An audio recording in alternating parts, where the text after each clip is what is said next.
Hello दोस्तों, आप सबका बहुत बहुत स्वागत है आपके अपने चैनल अमेजिंग हिंद पर। तो जैसा कि आपको पता है कि हमारे यूट्यूब चैनल पर एचपीएससी असिस्टेंट प्रोफेसर हिंदी और यूजीसी नेट हिंदी दिसंबर की जो तैयारी कर रहे हैं उनकी तैयारी फ्री में कराई जा रही है। अभी तक हमारे यूट्यूब चैनल पर अन्य गद्यविधा, हिंदी कहानी और हिंदी निबंध के सभी रचनाओं के ऊपर वीडियो बन चुकी है। जिसको भी एमसीक्यू की वीडियो यानी मॉक टेस्ट की वीडियो देखनी है तो आप हमारे चैनल पे जाके वहाँ प्लेलिस्ट में जाके वो सभी वीडियो देख सकते हैं। तो आज से हम शुरू जो करने वाले हैं वो हिंदी उपन्यास करने वाले हैं। यूजीसी नेट के जो सिलेबस में उपन्यास का टैक्स लगा हुआ है, एक एक उपन्यास के ऊपर मैं डेली एक वीडियो लेकर आऊँगा जिसमें एमसीक्यू के आधार पर ही वो सारे सवाल होंगे जो एग्ज़ाम की दृष्टि से महत्वपूर्ण होने वाले हैं। आज का जो टॉपिक है हमारा बाण भट्ट की आत्मकथा उपन्यास से हम 30 या 35 एमसीक्यू के क्वेश्चन करेंगे। जो सवाल एग्ज़ाम में बन रहे हैं, जिस पैटर्न पे सवाल बनाए जा रहे हैं, यूजीसी नेट जिसको फॉलो कर रहा है उसी आधार पर मैंने ये सवाल बनाए हैं। तो चलिए आज की वीडियो शुरू करते हैं। तो सबसे पहला सवाल है, हजारी प्रसाद के उपन्यासों का क्रम लगाओ, यानी कि हजारी प्रसाद द्विवेदी के उपन्यास जो हैं उनका क्रम लगाओ। तो हजारी प्रसाद द्विवेदी ने 4 ही उपन्यास लिखे हैं, तो आपको चारों का क्रम बताना है और इनका आपको सन भी याद रखना है कि कौन सा किस सन में है। तो इसका सही उत्तर है पहला है इनों का बाण भट्ट की आत्मकथा जो 1946 में है। और दूसरा उपन्यास है इनका चारुचंद्र लेख और तीसरा उपन्यास है पुनर्वा और चौथा है अनाम दास का पोथा। तो ये 4 उपन्यास है हजारी प्रसाद द्विवेदी के। तो आपके जो सिलेबस में लगा हुआ है वो बाण भट्ट की आत्मकथा लगा हुआ है। अगले सवाल देखते हैं। कथन 1, बाण भट्ट की आत्मकथा का प्रकाशन वर्ष 1946 है। कथन 2, इस उपन्यास में 21 उच्छ्वास हैं। आपको बताने हैं कि दोनों कथन सही हैं या गलत हैं। दोनों सही हैं, दोनों गलत हैं, एक सही दूसरा गलत, एक गलत दूसरा सही। आपको बताना है कि क्या इसका सही उत्तर है।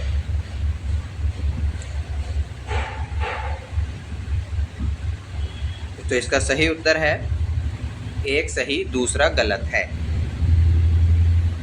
क्योंकि इसमें 21 उच्छ्वास नहीं है, 20 उच्छ्वास हैं।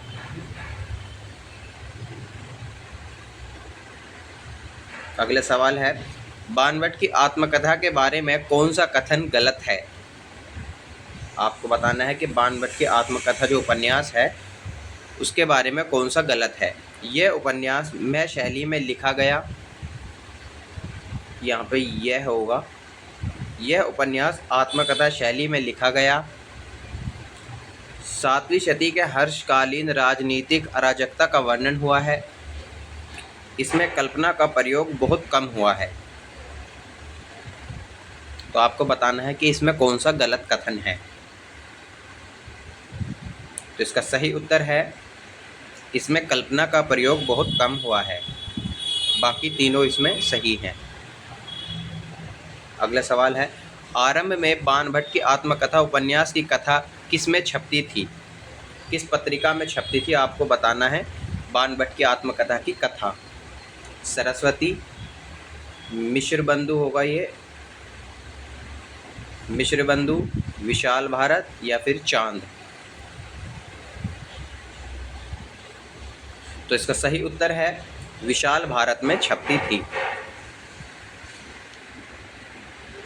अगला सवाल है, बाण भट्ट की आत्मकथा उपन्यास लिखने का स्रोत क्या था। आपको स्रोत बताना है कि हजारी प्रसाद द्विवेदी ने किस चीज़ का स्रोत लिया था इस उपन्यास को लिखने में। कैथराइन द्वारा पांडुलिपि, कैथराइन द्वारा शिलालेख, कैथरीन द्वारा पत्र, कैथरीन द्वारा लेख। तो इसका सही उत्तर है कैथरीन द्वारा पांडुलिपि। अगला सवाल है, मिस कैथराइन को लेखक किस नाम से संबोधित करता है। आपको बताना है कि हजारी प्रसाद द्विवेदी जो हैं वो मिस कैथराइन को किस नाम से संबोधित करते हैं उपन्यास में। ये उपन्यास की भूमिका में ही लिखा हुआ है, दीदी, miss Catherine ma'am, miss Catherine.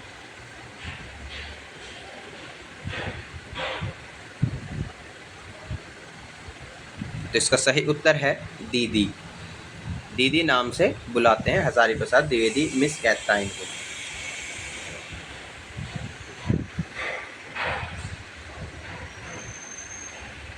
अगला सवाल है, मिस कैथराइन कितने वर्ष की उम्र में भारत आई थी? आपको बताना है कि मिस कैथराइन कितने वर्ष की उम्र में भारत आई थी। 60, 65, 68 या फिर 75?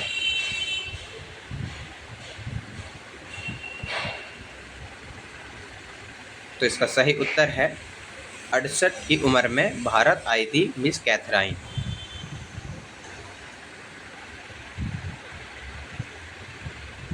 आपको एक बार और बता दूं कि अगर आपको यूजीसी नेट के किसी भी टेक्स्ट के ऊपर अगर आपको पीडीएफ चाहिए तो आप हमारे टेलीग्राम चैनल से जुड़ सकते हैं। उसका लिंक मैं डिस्क्रिप्शन बॉक्स में मैं दे दूंगा। और अगर आपको कोई भी डाउट है एचपीएससी असिस्टेंट प्रोफेसर से लेके या फिर यूजीसी नेट दिसंबर को लेकर अगर कोई भी डाउट आपके मन में आ रहा है तो आप हमारे टेलीग्राम से जुड़ सकते हैं। वहाँ से आपको सारी पीडीएफ या फिर कुछ नोट्स और मॉक टेस्ट भी आपको वहाँ पे मिल जाएंगे। अगला सवाल है, मिस कैथराइन को किस भाषा का ज्ञान नहीं था? हिंदी, संस्कृत, बंगला, अंग्रेजी? तो आपको बताना है कि मिस कैथराइन को किस भाषा का ज्ञान नहीं था। तो इसका सही उत्तर होगा अंग्रेजी भाषा का ज्ञान नहीं था, बाकी हिंदी, संस्कृत और बंगला भाषा का उनको ज्ञान था। अगला सवाल है, लेखक को आखिरी बार मिस कैथराइन कौन सी जगह मिलती है? आपको बताना है कि हजारी प्रसाद द्विवेदी को मिस कैथराइन जो है आखिरी बार कौन सी जगह मिलती है।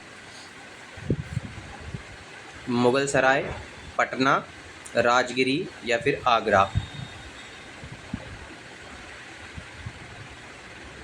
उपन्यास के ऊपर सभी वीडियो के लिए आप हमारे चैनल को सब्सक्राइब भी कर सकते हैं, या फिर कहानी, निबंध, अन्य गतिविधा के ऊपर भी वीडियो सब बन चुकी है, तो आप हमारे चैनल पर जाके देख सकते हैं और चैनल को सब्सक्राइब भी कर सकते हैं। तो इसका सही उत्तर है मुगल सराय। मुगल सराय में ये मिलती हैं। अगला सवाल है, बाणभट्ट का जन्म किस वंश में हुआ था? आपको बताना है कि बाणभट्ट का जन्म किस वंश में हुआ था। कसिया वंश, वात्स्यायन वंश, चित्रभानु वंश या दक्षिलेय वंश? तो इसका सही उत्तर है वात्स्यायन वंश में हुआ था।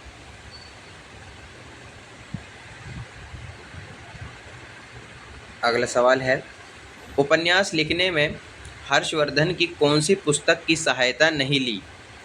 तो इसमें हर्षवर्धन की कुछ पुस्तकों का सहारा लिया गया था, जिसमें यहाँ पे 4 नाम दिए हैं जिसमें एक नाम नहीं है। रत्नावली, नागानंद, प्रियदार्शिक या नात्रेसक?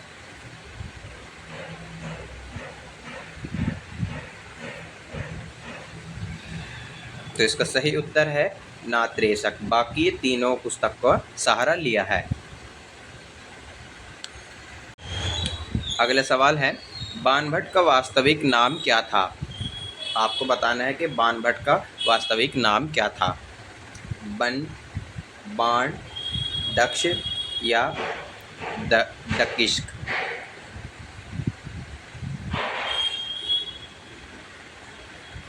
तो इसका सही उत्तर है दक्ष नाम था बाणभट्ट का। वास्तविक जो नाम था वो दक्ष था। अगला सवाल है, बाणभट्ट की आत्मकथा उपन्यास के बारे में गलत विकल्प है। आपको बताना है कि कौन सा गलत विकल्प है। चित्रभानु भट्ट बाणभट्ट के पिता हैं। बाणभट्ट के पिता के 11 भाई थे। निपुणिका का प्राकृत नाम निमुनिया था। थानेसर स्थान का वर्णन इस उपन्यास में किया गया है। तो आपको बस गलत विकल्प बताना है इसमें।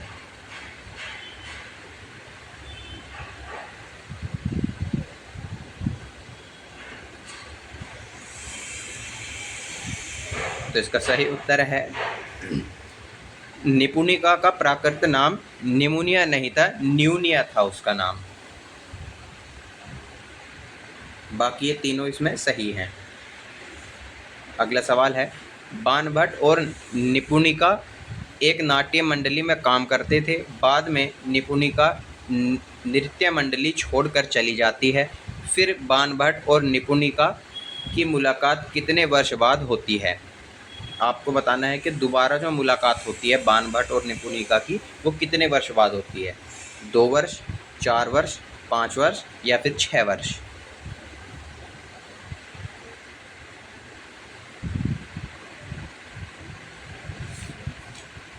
तो इसका सही उत्तर है 6 वर्ष बाद मुलाकात होती है इनों की। अगला सवाल है, नाट्य मंडली से भागने के बाद निपुणिका क्या काम करती थी? आपको काम बताना है कि उसने क्या काम किया था। चक्की में, पान बेचने का, जंगल में, आड़त का। ये आड़त होगा यहाँ पे, आड़त का काम।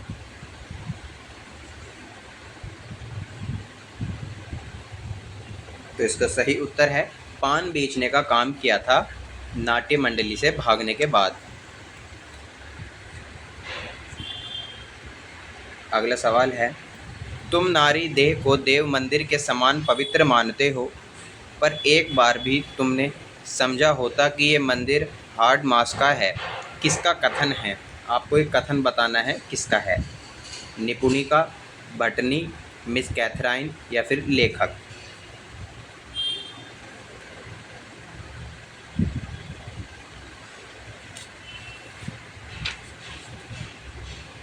तो इसका सही उत्तर है निपुणिका का ही कथन है।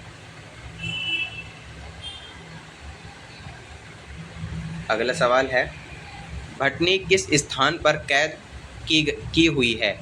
भटनी को जो कैद किया हुआ है वो कौन से स्थान में किया गया है?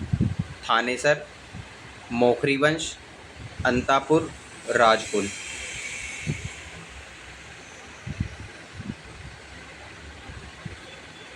तो इसका सही उत्तर है अंतापुर में वह कैद है। अगला सवाल है, जब तक तुम स्त्री और पुरुष का भेद नहीं भूल जाते तब तक तुम अधूरे हो। किसका कथन है? आपको एक कथन बताना है, किसका है?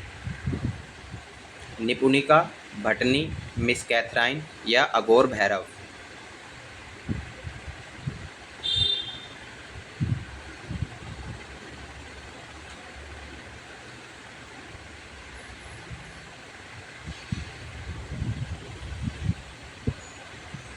तो इसका सही उत्तर है अघोर भैरव का एक कथन है।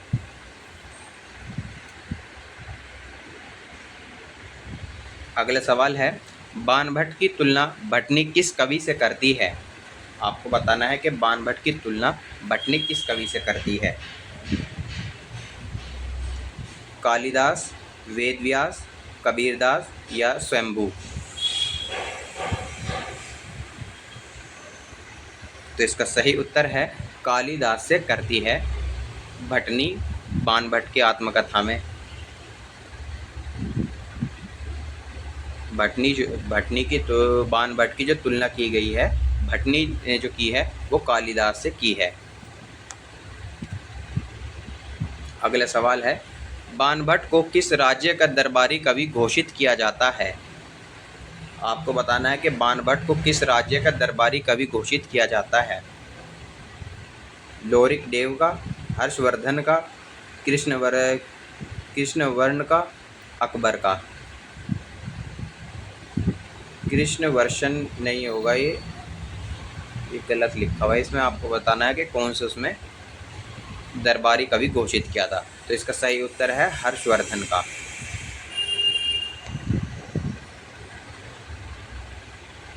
अगला सवाल है, निपुणिका के साथ विग्रह देव के कितने सैनिक साथ थे?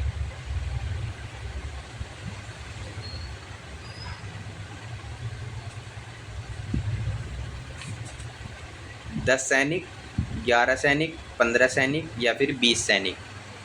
तो इसका सही उत्तर है 11 सैनिक साथ थे। अगला सवाल है, मिलान करें। परीक्षा गुरु, बाण भट्ट की आत्मकथा, तमस और आपका बंटी।